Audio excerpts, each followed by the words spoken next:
Bonsoir à tous, voici les titres qui vous seront développés dans cette édition. Ouverture des travaux de réunion du comité des experts entre Djibouti et l'Éthiopie. Et les pourparlers de paix entre les États-Unis et les talibans progressent. Merci à vous de nous rejoindre pour cette édition. Le ministère de l'Enseignement supérieur et de la Recherche a abrité ce matin la cérémonie de remise des insignes de commandeur dans l'ordre des palmes académiques au ministre de l'Enseignement supérieur et de la Recherche, Dr Nabil Mohamed Ahmed. La cérémonie s'est déroulée en présence de l'ambassadeur de France à Djibouti, Christophe Guilou, de la directrice du campus de France, du président de l'université de Djibouti, du chef de mission géographique, du directeur du CERD, de la directrice de l'Institut supérieur de la santé, des conseillers, des professeurs et des chercheurs. Cette distinction est la plus ancienne des distinctions de la République française décernée uniquement à titre civil. Elle récompense le personnel de l'éducation nationale, fonctionnaires et agents de l'État appartenant à un corps enseignant administratif ou inspection et le personnel qui ont rendu des services importants au titre des activités de ce ministère. L'ambassadeur de France à Djibouti a ensuite procédé à la remise des insignes de commandeur dans l'ordre des palmes académiques au ministre de l'Enseignement supérieur et de la Recherche, Dr Nabil Mohamed Ahmed.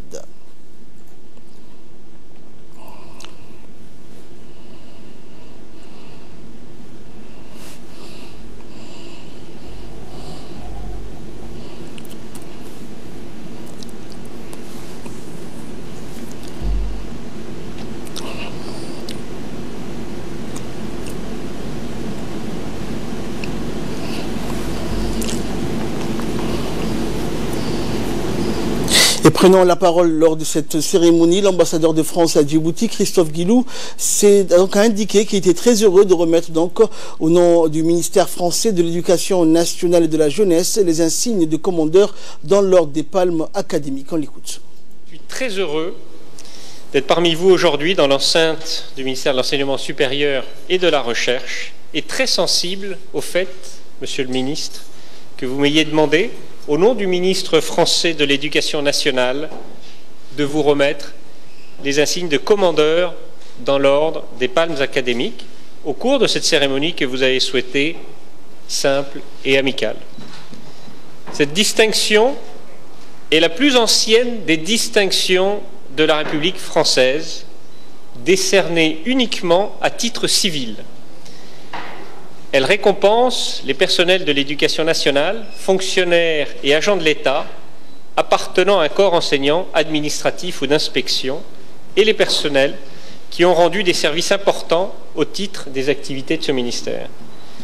Les textes prévoient qu'elle puisse également être accordée aux étrangers contribuant au rayonnement de la culture française dans le monde. Et c'est votre cas, Monsieur le ministre. Pour marquer l'appréciation toute particulière que nous vous portons, nous avons fait le choix, qui reste exceptionnel, de vous permettre d'accéder directement au grade de commandeur dans l'ordre des palmes académiques. Choix que vos mérites et votre carrière justifient amplement. Vous êtes un grand scientifique, Monsieur le ministre, et vos travaux en matière de génie biologique, tout particulièrement ceux consacrés à l'acclimatation du palmier dattier à Djibouti, bénéficient d'une large reconnaissance. En 2011, vous renoncez toutefois à la carrière scientifique qui vous était promise et décidez de mettre vos travaux de recherche entre parenthèses pour faire votre entrée au gouvernement. C'est en effet en 2011 que Monsieur le Président de la République de Djibouti, son Excellence Ismaïl Omar Guelleh, décide de créer un nouveau ministère, celui de l'enseignement supérieur et de la recherche, désormais distinct de celui de l'éducation nationale, et de vous en confier la charge. Vous donnez très vite une identité forte à ce nouveau département ministériel en accompagnant le développement de l'université de Djibouti et en étant particulièrement attentif à la création de nouvelles filières. En 2018, vous saluez ainsi les premiers doctorants en médecine et dans 2 mois, Djibouti disposera de ses premiers ingénieurs.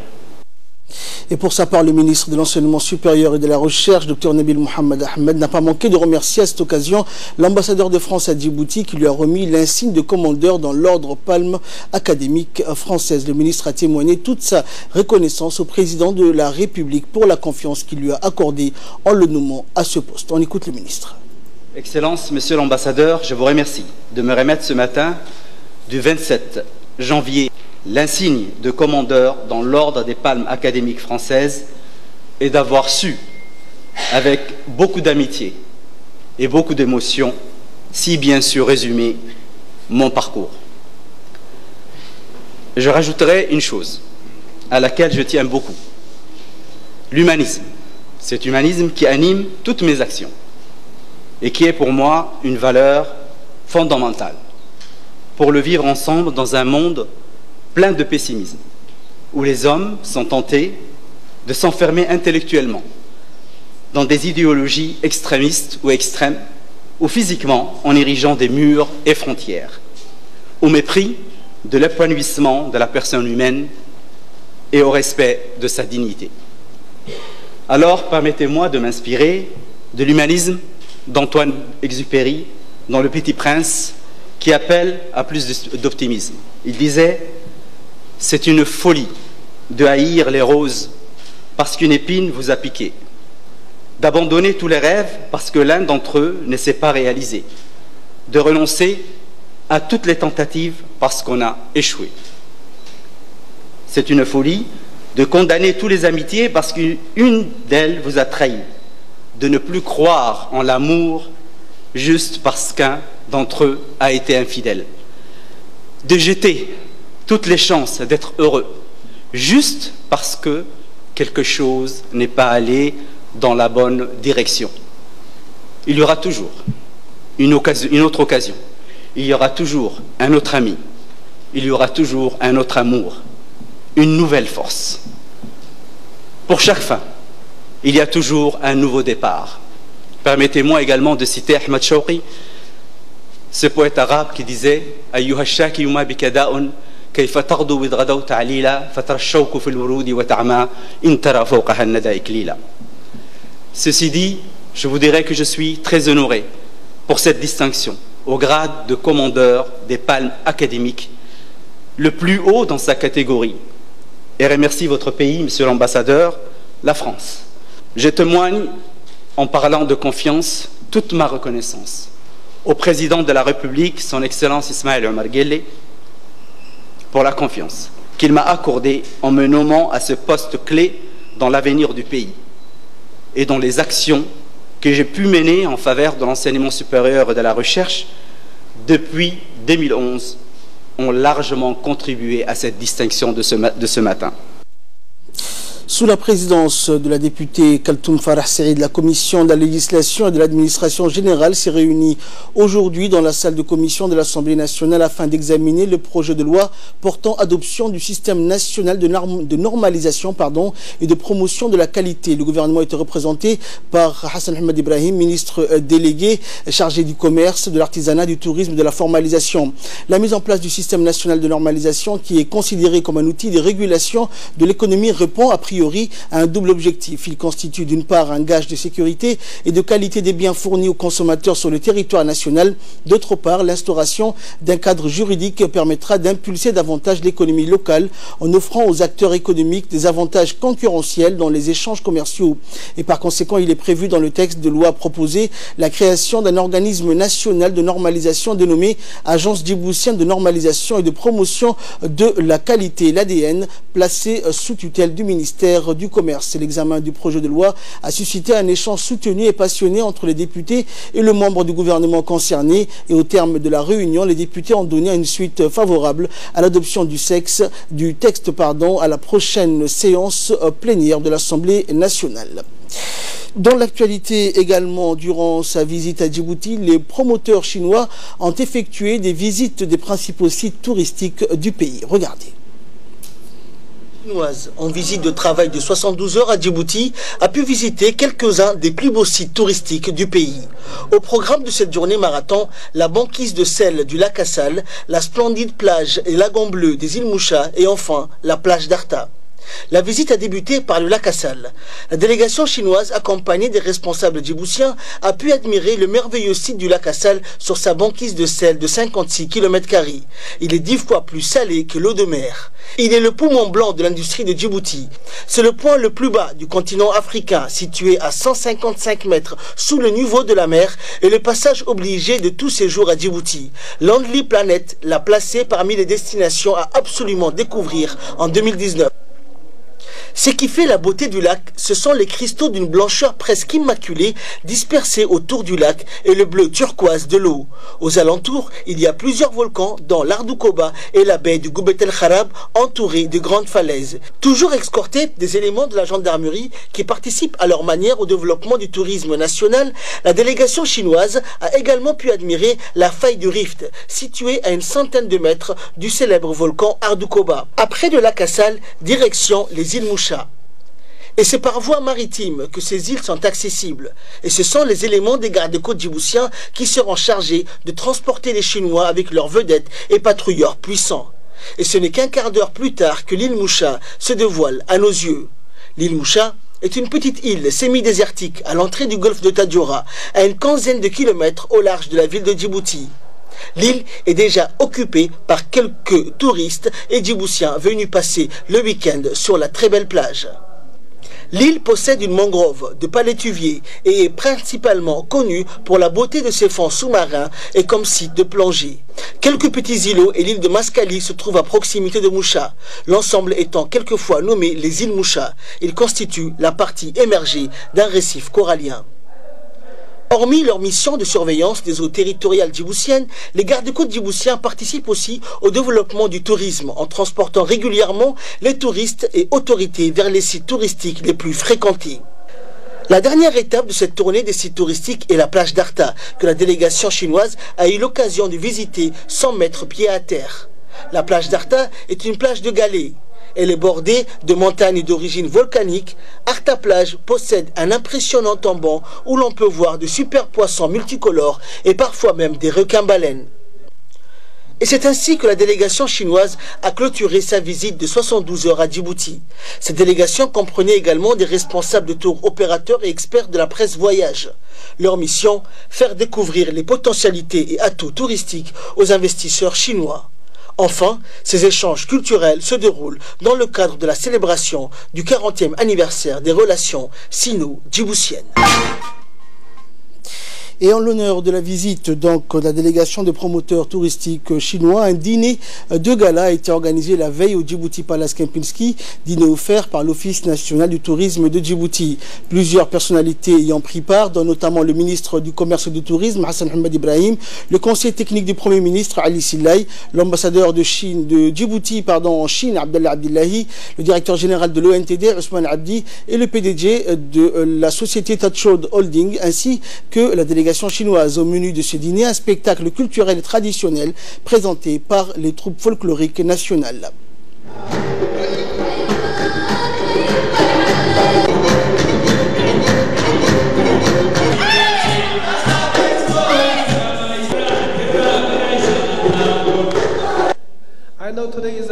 Parole au nom de la délégation chinoise, le PDG de la société Touch Road s'est déclaré réjoui de se trouver encore une fois à Djibouti pour découvrir les merveilleux sites touristiques du pays. Il a indiqué que les relations sino-djiboutiennes ne cessent de se renforcer au fil des ans et a félicité les dirigeants des deux pays. Il a également exhorté ses compatriotes chinois de profiter au maximum de cette visite de 3 jours en République de Djibouti.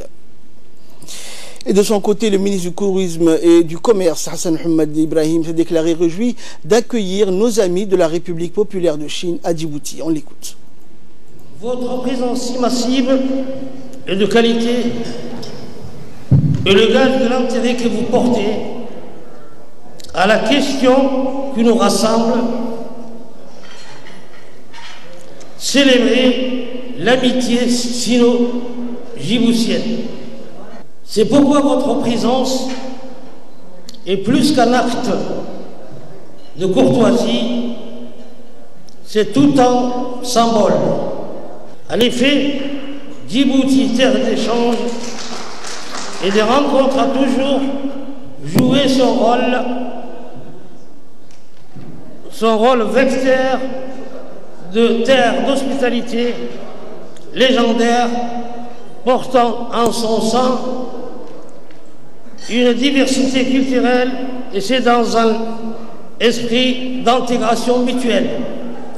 Il va sans dire que cet événement œuvre à renforcer le lien entre Djibouti et la Chine.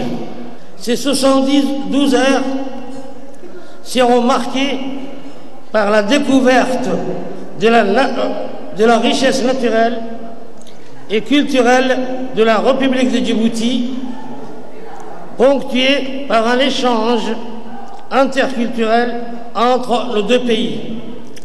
Et pour clôturer en beauté sa visite de 3 jours à Djibouti, la délégation de promoteurs chinois également composée d'artistes a offert un spectacle au Palais du Peuple. Plusieurs autres personnalités djiboutiennes et chinoises, civiles et militaires, ont pris part à ce concert comme on n'en voit pas souvent à Djibouti. Le spectacle a été couronné de succès et même l'hymne national djiboutien a été joué par l'orchestre chinois.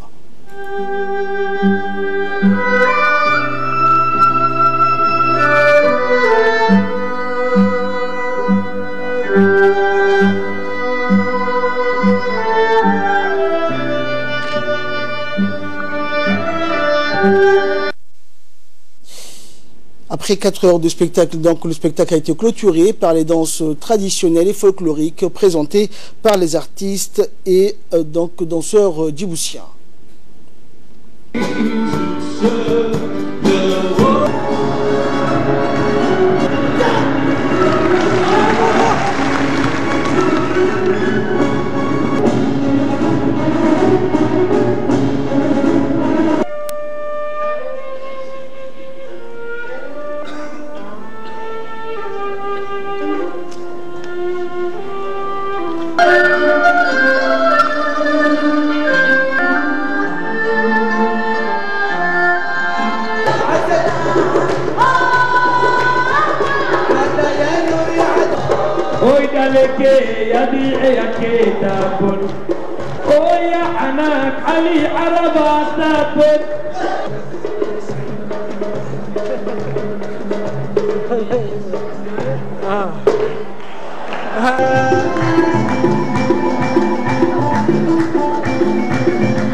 Également dans l'actualité, la réunion des comités des experts djibouto-éthiopiennes s'est ouverte ce matin à l'Institut diplomatique de Djibouti. La suite dans ce commentaire.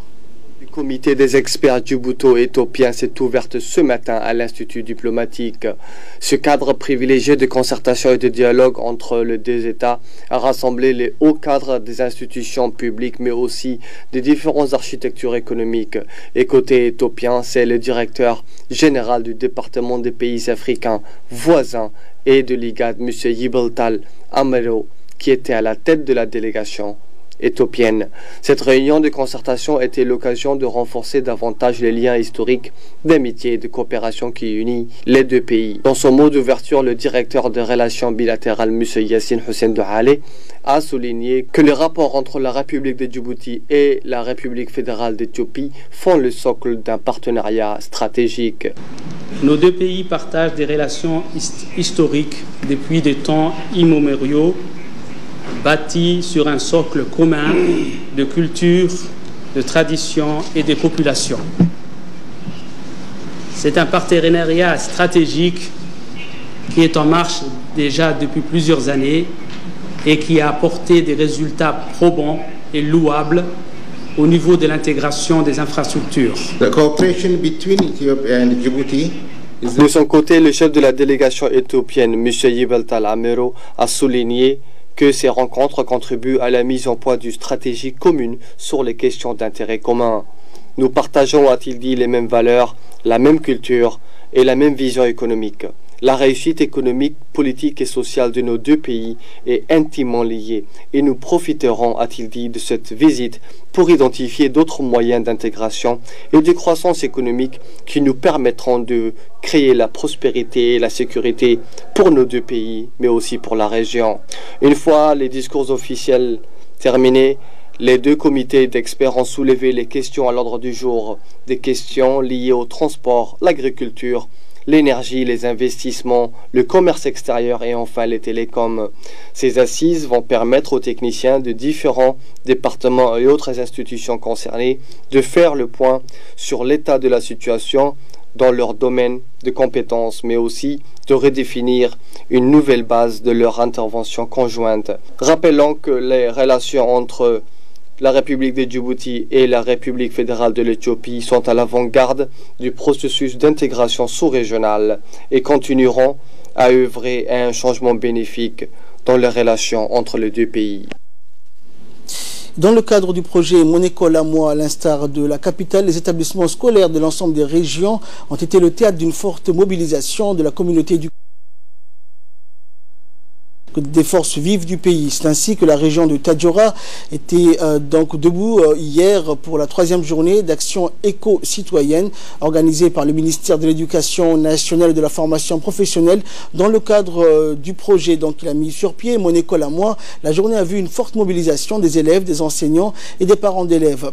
Autour du ministre délégué à la décentralisation, Hamadou Mohamed Aramis, de nombreuses personnalités ont participé activement à cette journée, notamment le préfet de la région, Abdelmalik Mohamed, le conseil technique du ministre de l'Éducation nationale, délégué donc pour l'événement auprès des autorités locales, et le vice-président de la région, les doyens du service régional du ministère de l'Éducation nationale.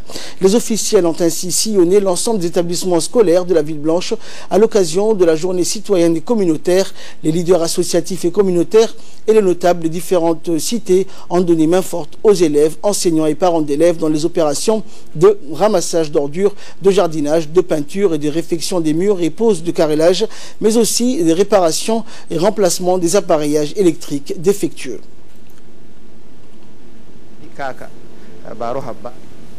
Et le ministre délégué à la décentralisation, Hamadou Mohamed Aramis, et l'ensemble des personnalités ont voulu donner l'exemple en prenant part activement au succès de cette belle journée d'action en faveur de l'environnement scolaire et du bien-être de nos enfants. On écoute le ministre. Dans la continuité de l'action communautaire et citoyenne qui a été principalement initiée par le président de la République, mais surtout particulièrement dans des établissements scolaires mis en œuvre par le ministère de l'Éducation nationale. Et pour cette action noble et digne, tout d'abord, je félicite l'équipe du ministère de l'Éducation nationale, particulièrement ici présent dans la région maintenant, à l'instant même avec moi. Notre présence également aussi montre que l'action citoyenne et la propreté est une action de toutes les personnes. Ça ne doit pas être une action ponctuelle, ça doit être une action contenue et ça doit être une action pérenne. Et ceci montre que c'est une affaire, la propriété, c'est l'affaire de toutes les personnes. Donc vraiment, cette action ne doit pas être des actions isolées. Et c'est une action qu'on doit généraliser. C'est la vitrine de tout.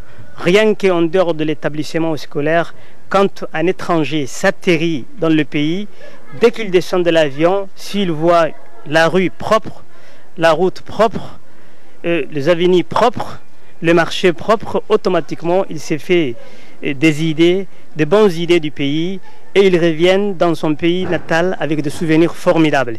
Donc, en tant que natif de la région, je serai toujours à vos côtés. En tant que politique, je serai toujours à vos côtés. En tant que citoyen, je serai toujours à votre côté pour qu'on continue ensemble dans ce sens. Je vous remercie pour cette mobilisation. Après Tadjoura, direction le sud du pays, où des actions similaires ont été menées, notamment dans la ville de l'Unité. De nombreuses personnalités ont participé à cette journée, dont le député Mohamed Hassan, le préfet de la région et le président du conseil régional, Mohamed Cheikhoui Abdelrahman Younis, et de nombreuses personnalités. Les officiels ont fait le tour des établissements du chef-lieu de la région et ont participé avec les élèves, les enseignants et les parents d'élèves aux opérations de ramassage d'ordures, de peinture, de réfection des murs, pose de carrelage, réparation et remplacement également des appareils électriques défectueux. Les leaders associatifs et communautaires et les notables des différentes cités ont donné main forte Ces travaux qui ont permis aux établissements scolaires de faire peau neuve en une journée d'action et de mobilisation. Cette forte mobilisation démontre encore une fois le succès du ministère de l'Éducation nationale qui a réussi son pari de cultiver le sens du bien commun et les valeurs civiques comme la préservation de l'un des biens communs les plus précieux, à savoir l'école et son environnement. Donner beaucoup plus de l'ampleur pour vraiment rendre plus propre l'environnement immédiat des établissements scolaires. Un hommage vraiment très appuyé aux chefs d'établissement qui sont le fer de lance de cette journée citoyenne au sein de chaque établissement respectif. Santé à présent, l'Institut national de santé publique de Djibouti a procédé à des activités combinées de pulvérisation et d'opérations d'épandage ou de destruction des gîtes larvaires dans les différents quartiers de la ville de Djibouti. En effet, l'INSPD a dépêché des brigades de démoustication dans chaque quartier. Leur mission, mener ensemble des activités d'envergure de lutte antivectorielle contre la prolifération des moustiques et des gîtes larvaires afin d'éliminer les risques de transmission du paludisme qui est endémique dans notre pays. Il faut dire également qu'en cette saison fraîche qui est favorable à la multiplication des insectes, ces activités de pulvérisation et d'épandage viennent à point nommé puisqu'elles constituent un excellent moyen pour contrer à temps leur prolifération en vue donc de réduire considérablement la prévalence du paludisme. Sport à présent dans le cadre du championnat régional donc, qui constitue la seconde journée du travail pour la délégation de la Fédération djiboutienne de football qui cette journée donc à Lissabié. La matinée a été marquée par l'enregistrement de 10 équipes qui vont participer au championnat régional. Et dans l'après-midi, donc s'est déroulée une cérémonie de distribution des équipements pour ces mêmes clubs. Des hautes personnalités issues de la région et des dirigeants de la Fédération djiboutienne de football ont pris part à cet événement.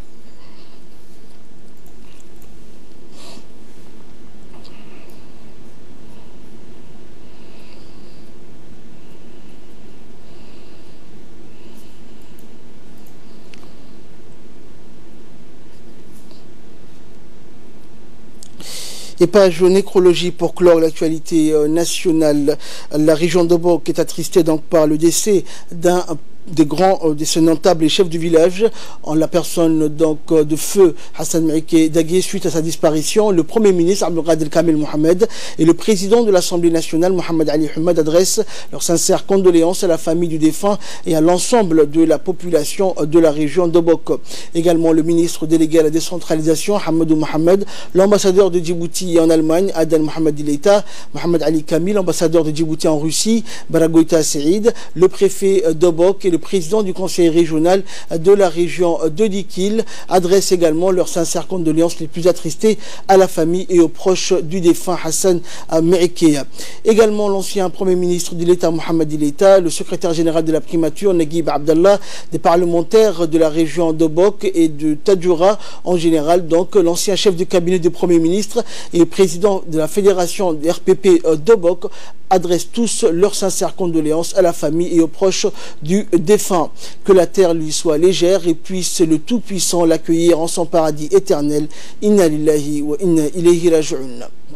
Et de là, nous passons à ce qui fait la une de l'actualité internationale. Les États-Unis et les talibans ont fait état hier de progrès importants au bout d'une semaine pour parler de paix. Donc pour mettre fin à 17 années de guerre en Afghanistan, même s'il bute toujours sur certains obstacles majeurs. L'administration de Donald Trump a entamé à l'été 2018 des discussions d'abord très discrètes avec des représentants des insurgés afghans à Doha, où les talibans disposent d'un bureau de représentation dédié à ces initiatives diplomatiques. Et après plusieurs séances de négociations, Washington a fini par admettre que Zalmay Khalilzad avait eu des contacts directs avec les talibans. Et cette semaine, les discussions au Qatar ont duré plus longtemps que les fois précédentes. L'envoyé spécial, donc, qui a l'habitude de tweeter tous les jours durant ses déplacements, était resté muet pendant toute la durée de ces nouveaux pourparlers.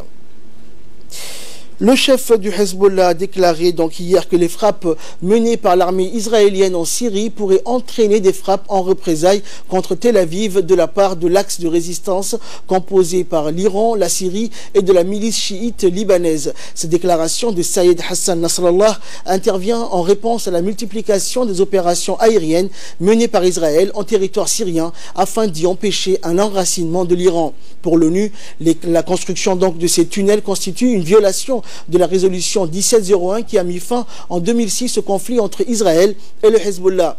Dans l'entretien télévisé, Hassan Nasrallah précise que ces édifices souterrains ont été construits il y a longtemps, qu'il est surpris qu'Israël ait tant tardé à les localiser. Nasrallah précise également que son organisation ne souhaite pas faire basculer le Liban dans une guerre avec Israël, mais il note qu'il n'existe un risque que le Premier ministre israélien Benjamin Netanyahu se livre à une initiative inconsidérée avant les élections législatives d'avril où il brigue un nouveau mandat. Toujours en nouvelle internationale, la Russie célèbre les 75 ans de la fin du siège de Leningrad. Des chars et des systèmes de défense anti-aérienne ont défilé aujourd'hui dans le centre de Saint-Pétersbourg pour les cérémonies du 75e anniversaire de la fin du terrible siège de Leningrad qui a causé la mort d'au moins 800 000 personnes entre 1941 et 1944. La parade qui s'est tenue sous la neige près du musée de l'Ermitage a suscité la controverse de nombreuses voix, y compris parmi les survivants du siège, la dénonçant comme un exemple de la propagande militariste menée par les autorités. Le président russe, originaire de cette ville, n'a pas assisté à la parade, mais devait participer à plusieurs autres événements prévus dans l'ex-capitale impériale russe. Et devant des centaines de spectateurs, pour une température de moins 11 degrés Celsius, plus de 2500 militaires, certains portant les manteaux en peau de mouton et les bottes en feutre portées par les soldats de l'époque contre l'envahisseur nazi, ont défilé, ainsi que le légendaire tank T-34 et des lance-roquettes. Et enfin, double explosion lors d'une messe dans le sud des Philippines. 27 morts donc au moins ont été tués et 77 autres ont été grièvement blessés aujourd'hui par l'explosion de 2 bombes à la cathédrale de Jolo dans le sud des Philippines, ont annoncé les autorités. La première explosion s'est produite dans l'enceinte du bâtiment où elle a été suivie d'une deuxième déclenchée à l'arrivée des forces de sécurité. L'attaque n'a pas été revendiquée, mais la police soupçonne les insurgés du groupe Abu Sayyaf, un mouvement islamiste affilié au groupe État islamique. Il s'agit d'un acte terrible, a déclaré le secrétaire à la Défense, qui a appelé la population à la vigilance et à travailler avec les autorités. C'est tout pour ce journal. Merci à vous de nous avoir suivis. Excellent suite de programme sur Téléjouti.